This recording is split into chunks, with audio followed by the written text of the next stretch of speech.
Hello dears, എല്ലാവർക്കും പുതിയൊരു വീഡിയോയിലേക്ക് സ്വാഗതം. ലൈസോൾ ബോട്ടിൽ ഉപയോഗിച്ചിട്ടുള്ള ഒരു നല്ല റീയൂസ് ഐഡിയയാണ് നമ്മുടെ ഇന്നത്തെ ക്രാഫ്റ്റ് വർക്ക്.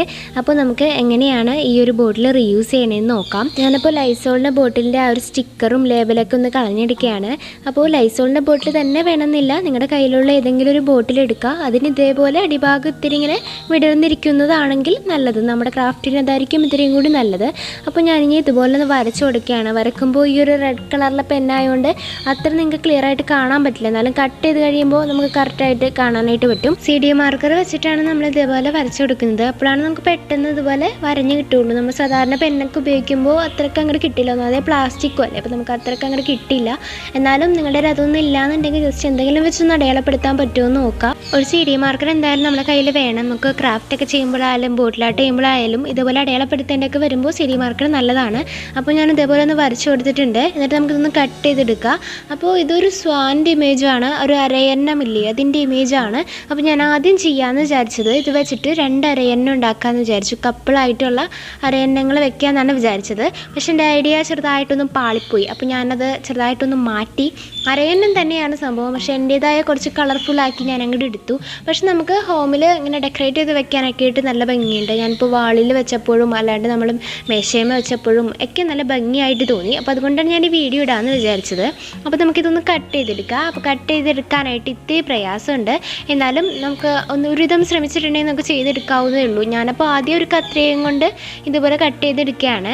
അപ്പോൾ നമുക്ക് കത്രികയും കൊണ്ട് ചെയ്യുമ്പോഴാണ് കൂടുതൽ ഫൈനായിട്ട് നമുക്ക് ചെയ്യാനായിട്ട് പറ്റുള്ളൂ. ആദ്യം കത്തി കൊണ്ട് എന്തെങ്കിലും ഒന്ന് അടയാളപ്പെടുത്തി കൊടുക്കുക. അപ്പോൾ ഞാൻ രണ്ടും ഇതുപോലെ ചെയ്ത് കൊടുത്തിട്ട് ഞാൻ ഇതേപോലെ ബ്ലാക്ക് കളറിലെ പെയിൻറ്റ് അടിച്ചു കൊടുത്തു. ബ്ലാക്ക് കളറിലെ പെയിൻ്റ് അല്ലത്, പെയിൻറ്റും അതേപോലെ ഇത്തിരി പൗഡറും ഇത്തിരി ഫെവിക്കോളും കൂടി മിക്സ് ചെയ്തിട്ട് അടിച്ചു കൊടുത്തു. അത് എനിക്കത്ര ഇഷ്ടമായിട്ട് തോന്നിയില്ല. അപ്പോൾ ഞാനത് കഴുകിക്കളഞ്ഞിട്ടും എൻ്റെ ആ കളർ പോയില്ല. അപ്പോൾ പിന്നെ അതുമ്പോൾ തന്നെ ചെയ്യാമെന്ന് വിചാരിച്ചു.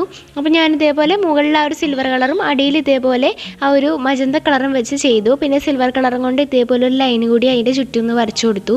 അപ്പോൾ ഇതുപോലുള്ള കളറിൻ്റെ ആ ഒരു കോമ്പിനേഷനൊക്കെ എൻ്റെ ഇഷ്ടത്തിനനുസരിച്ച് ഞാൻ ചെയ്തതാണ്. ഞാൻ ശരിക്കും അരയന്നം ചെയ്യാമെന്ന് വിചാരിച്ചപ്പോൾ ഗോൾഡൻ കളറും ബ്ലാക്കും വെച്ചിട്ട് ചെയ്യാമെന്നാണ് വിചാരിച്ചത്. പിന്നെ ചെറിയതായിട്ടൊരു ഭംഗിക്ക് വേണ്ടിയിട്ട് കുറച്ച് ബിസ്ക്കറ്റിൻ്റെ കവറും അങ്ങനെ എന്തെങ്കിലുമൊക്കെ വെക്കാമെന്ന് വിചാരിച്ചു.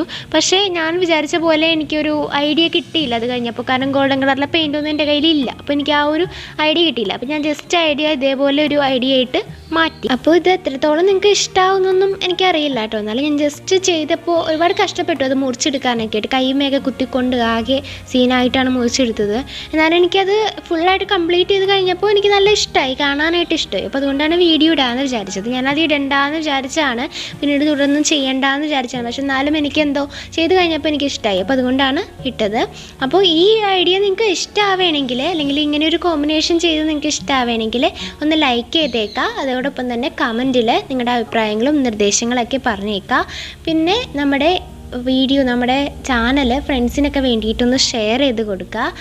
നമ്മുടെ ചാനലാണെങ്കിൽ ആദ്യമായിട്ട് കാണുന്നവരുണ്ടെങ്കിൽ ഒന്ന് സബ്സ്ക്രൈബ് ചെയ്ത് സപ്പോർട്ട് കൂടി ചെയ്യുക. മുമ്പത്തെ വീഡിയോസൊക്കെ ഒന്ന് എടുത്ത് കാണണം കേട്ടോ, ടൈം കിട്ടുമ്പോൾ കണ്ടാൽ മതി. അപ്പോൾ ഞാനിടയ്ക്ക് ഇങ്ങനെ കമ്മ്യൂണിറ്റി ടാബിൽ ഇടാറുണ്ട്, അപ്പോൾ അതൊക്കെ ഒന്ന് എടുത്ത് കാണണം. നിങ്ങൾക്ക് ഇതൊക്കെ ട്രൈ ചെയ്ത് നോക്കാവുന്നതാണ്. ഇതേപോലെ അല്ലാണ്ട് ഏത് ബോട്ടിലും വേണമെങ്കിൽ നമുക്ക് ചെയ്യാം. പക്ഷേ ഇതേപോലെ ഒരു ഷേപ്പ് വേണം ആ ഒരു ബോട്ടിൽ, എന്നാലും നമുക്ക് ഇതേപോലെ കട്ട് ചെയ്തെടുക്കാൻ പറ്റുള്ളൂ. കണ്ടില്ലേ, ചെയ്ത് കഴിഞ്ഞപ്പോൾ എനിക്ക് ഇഷ്ടമായി. നിങ്ങൾക്ക് ഇഷ്ടമായോ എന്നുള്ള കാര്യം കമൻറ്റിലൂടെയും ലൈക്കിലൂടെയും അറിയിക്കുക. അപ്പോൾ നമ്മുടെ സബ്സ്ക്രൈബറായ വൃന്ദ കൃഷ്ണ അയച്ചെന്ന ട്രൈഡ് ബുക്കാണിത്. നന്നായിട്ട് ചെയ്തിട്ടുണ്ട്. നമ്മൾ കഴിഞ്ഞ പ്രാവശ്യം ചെയ്ത ഒരു ഫ്ലവർ ആയിരുന്നു, വറ്റൽമുളകിൻ്റെ തണ്ട് കൊണ്ട് നമ്മൾ ചെയ്തതാണ്. നന്നായിട്ട് ചെയ്തിട്ടുണ്ട് വൃന്ദ. അപ്പോൾ നമുക്ക് അടുത്ത വീഡിയോയിൽ പുതിയ ഐഡിയ ആയിട്ട് കാണാം. താങ്ക്